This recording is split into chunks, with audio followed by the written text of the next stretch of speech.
You are watching A Moment in Crime, a product of the Vignette series produced by the True Crime Man's Dark Imagination YouTube channel.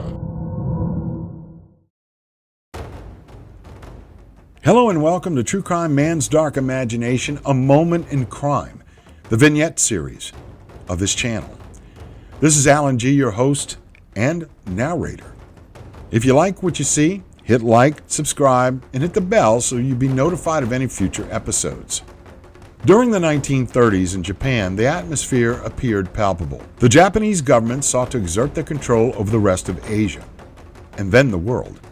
Hideki Tojo and his military machine had designs on the Chinese mainland and across the Pacific, generally exercising racial cleansing and wholesale destruction through military campaigns culminating in World War II in the East. Wartime memories die hard, but another memory also haunts the older people of Japan. Say the name Sada Abe to any old man in Japan, and his hands will automatically move to protect his groin. In the 1930s, Sada's crime, committed 90 years ago, was and continues to be the most notorious crime in Japanese history. Her actions turned Japanese society on its head.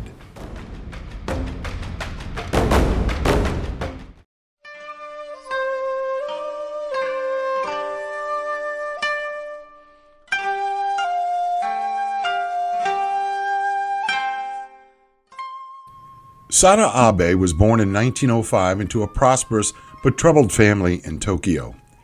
Ignored by her father, spoiled by her mother, and overshadowed by her promiscuous older brother and sister, Sada grew up without parental guidance. At the age of 15, she was raped by the older brother of a friend. In the deeply sexist Japanese world of the 1920s, rape was rarely punished.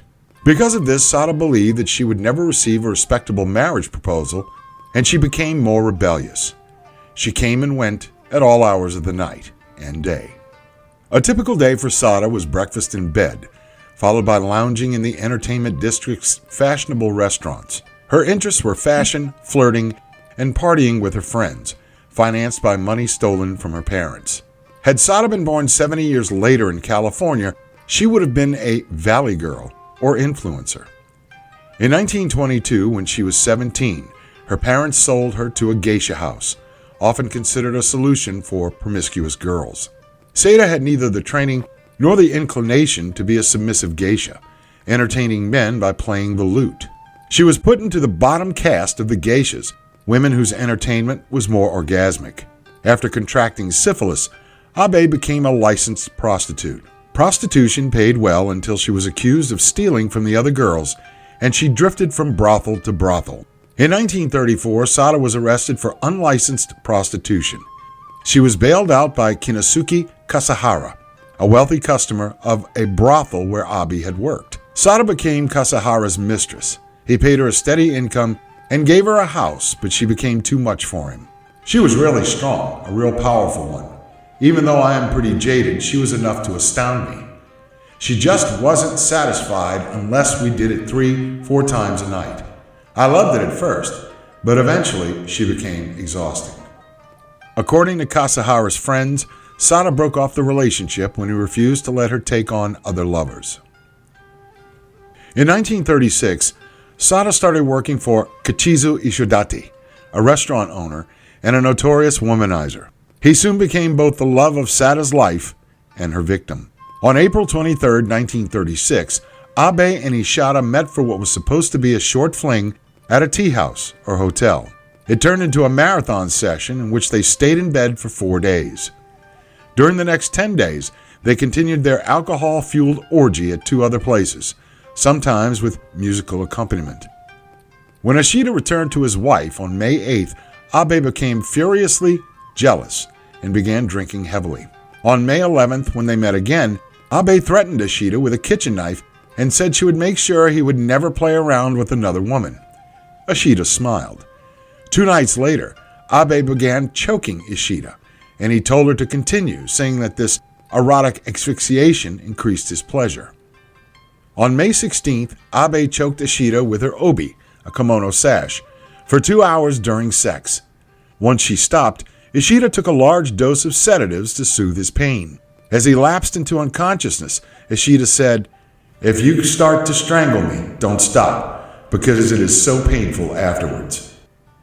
While he slept, Abe wrapped her sash twice around his neck and strangled him to death. She later told police that after she strangled Ishida, "A heavy burden had been lifted from my shoulders, and I felt a sense of clarity." After holding on to his body for 2 hours, she used her knife to cut off Ishida's penis and testicles and put them inside her obi. She then planned her suicide.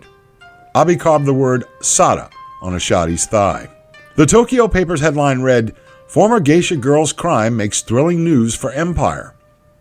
When police discovered Ishida's body, they were galvanized into action.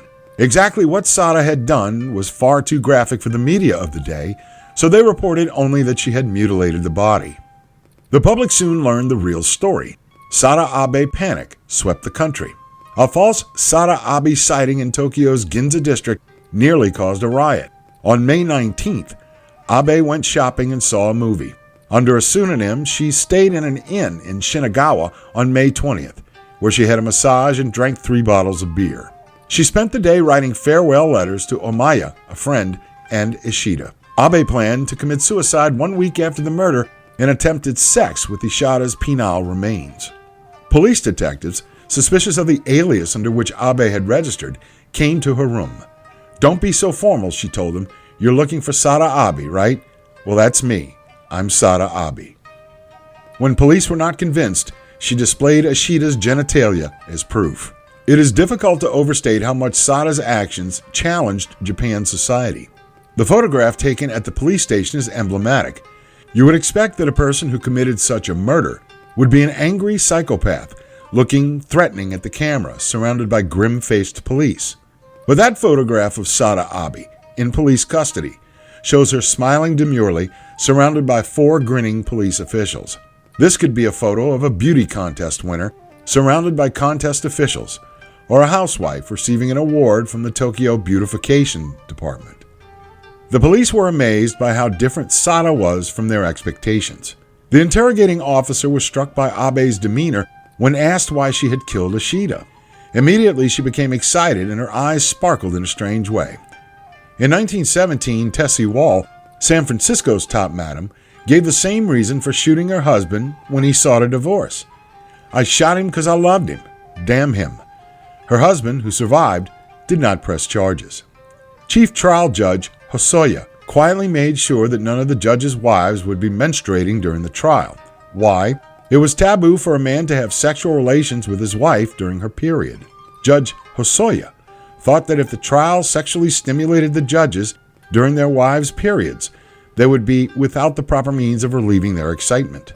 At the trial, Sada pled guilty, was given a sentence of 6 years, and was released in 1941. But, to her increasing sorrow, she had not been forgotten. After the war, many popular writers used her as a character in their stories. When best-selling writer Kihuro Ichiro wrote a novel about her, Sada sued him for libel and then wrote her own version of her crime. Her attempts to control her story had failed. Sada saw her relationship with Ishida as a love story. Others saw it as a cautionary tale of lunacy. Still, others saw her both as a figure of resistance to the patriarchy and a victim of it.